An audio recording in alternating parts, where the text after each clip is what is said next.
أعوذ بالله من الشيطان الرجيم بسم الله الرحمن الرحيم سورة الأحزاب آیت نمبر 9 یا ایہا الذین آمنوا اذکروا نعمت اللہ علیکم، اے لوگو جو ایمان لائے ہو، اذکروا نعمت اللہ علیکم، اپنے آپ پر اللہ تعالیٰ کی نعمت یاد کرو، اذ جاءتکم جنود، جب تم پر کئی لشکر آئے، فَأَرْسَلْنَا عَلَيْهِمْ رِيحًا، تو ہم نے ان پر آندھی بھیج دی، وَجُنُودًا لَمْ تَرَوْهَا، اور ایسے لشکر جنہیں تم نے نہیں دیکھا، وَكَانَ اللَّهُ بِمَا تَعْمَلُونَ بَصِيرًا،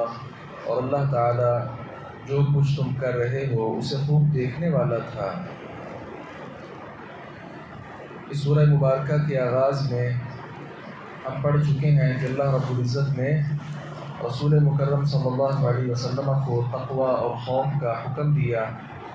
اور اس کے ساتھ ساتھ علی الاعلان اللہ تعالیٰ کا جو حکم ہے وہ کفار اور منافقین کو بغیر کسی پرواہ کیے بیان کرنے کا اللہ رب العزت نے تاکید بیان کی، اور اس کے ساتھ ہی توکل کا بھی ہم نے پڑھا کہ اس صورت میں اللہ تبارک و تعالیٰ کا تقوی اختیار کرنے کی صورت میں اللہ تعالیٰ پر توکل کیا جائے، اور اس کی دلیل کے طور پر اللہ رب العزت نے یہاں وہ جو غزوہ احزاب ہوا تھا اس کی تفصیل بیان کی ہے کہ کس طرح ایک طرف پورا عرب اکٹھا ہو کر اس چھوٹے سے مدینہ اور مدینہ کے رہنے والوں کو نیست و نابود کرنے کے لیے آتا ہے، تو اللہ تبارک و تعالیٰ پر توکل کس قدر مضبوط تھا کہ اللہ رب العزت نے اس سارے کے سارے لشکروں کو بالکل نیست و نابود کر دیا۔ یہاں ہے کہ اذ جاءتکم جنود، جب تمہارے پاس لشکر آئے، یہ ہم جانتے ہیں احزاب پہلے بھی ہم ذکر کر چکے، حزب کی جمع ہے، تو یہ اصل میں یہود بھی اور ان کے ساتھ مکہ کے جو مشرک تھے وہ بھی ساتھ مل گئے، اور دیگر بعض قبائل مل گئے، تو یہ سارے مل کر مدینہ کی بستی کو تباہ کرنے کے لیے آئے تھے۔ رسول اللہ صلی اللہ علیہ وسلم نے پھر ان کا تعاقب کیا۔ یہ کفار جو ہیں اہل عرب، ان کی تعداد تقریباً 10,000 کے قریب تھی، اور اہل اسلام کی تعداد تقریباً 900، اس سے زائد نہیں تھی۔ اب ایک طرف 900 کا لشکر اور دوسری طرف 10,000 کا لشکر، بظاہر دیکھنے میں مقابلہ یقینی طور پر ناممکن نظر آتا ہے،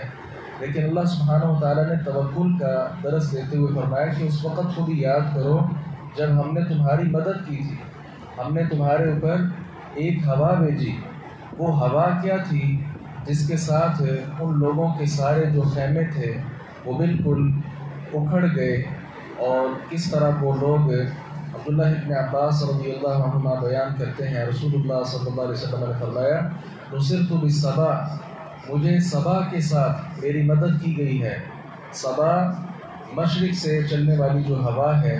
اس ہوا کے ذریعے ان لوگوں کے خیمے اکھڑ گئے، اور کس طرح یہ لوگ جو مدینہ کو تباہ کرنے آئے تھے خود نیست و نابود ہو گئے۔ پھر اللہ رب العزت نے یہاں ذکر کیا کہ ایسے ایسے لشکر جنہیں آپ نے نہیں دیکھا، بظاہر دیکھنے میں تو 900 کا لشکر تھا اہل اسلام کا، لیکن اللہ رب العزت کی طرف سے فرشتے جو ہیں وہ بھی اس جنگ میں پیش تھے، اور اس کا تذکرہ بھی ملتا ہے۔ عائشہ رضی اللہ عنہا بیان کرتی ہیں خندق سے رسول اللہ صلی اللہ علیہ وسلم جب واپس پلٹے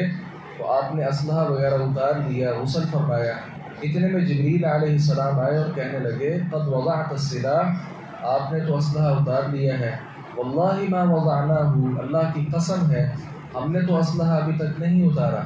فاخرج الیہم قال فإلی أین، کہا نکلو، کہا کہاں نکلنا ہے، قال ہا ہنا، اشارہ کیا، واشار الی بنی قریظہ، بنو قریظہ کی طرف اشارہ کیا، تو رسول اللہ صلی اللہ علیہ وسلم نے پھر ان کی طرف خروج کیا۔ تو اس بات سے یہ بات سمجھ آتی ہے کہ فرشتے جو ہیں، اور بالخصوص فرشتوں کے سردار جبریل امین، وہ بھی باقاعدہ مسلح ہو کر اسلحہ پہن کر اس جنگ میں شریک ہوئے تھے، اور یہ بات تو کوئی عجیب نہیں تھی۔ صحابہ کرام رضوان اللہ علیہم اجمعین بیان کرتے ہیں کہ جنگوں میں یوں ہوتا تھا کہ ہم کسی دشمن کے پیچھے چلتے تھے، اور ابھی اس پر وار نہیں کرتے تھے تو اس کی گردن پہلے ہی اتر جاتی تھی.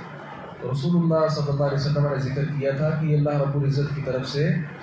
فرشتوں کے ذریعے اللہ تبارک و تعالیٰ مدد فرماتے ہیں.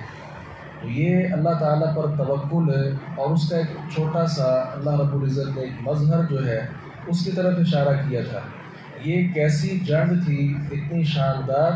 کہ مدینہ پر دوبارہ کوئی اور حملہ نہیں کر سکتا. اس کے متعلق بھی آپ صلی اللہ علیہ وسلم نے فرمایا الآن نغزوہم ولا یغزوننا، اب ہم جو مدینہ کے رہنے والے ہیں ہم ہی لوگوں پر حملہ کیا کریں گے، لوگ ہم پر حملہ نہیں کیا کریں گے. تو یہ ایک بشارت تھی جس کا ذکر رسول اللہ صلی اللہ علیہ وسلم نے کیا تھا. علی کل حال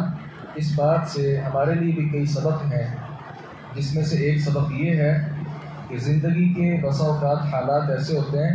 کہ اسباب وغیرہ کوئی نظر نہیں آ رہے ہوتے.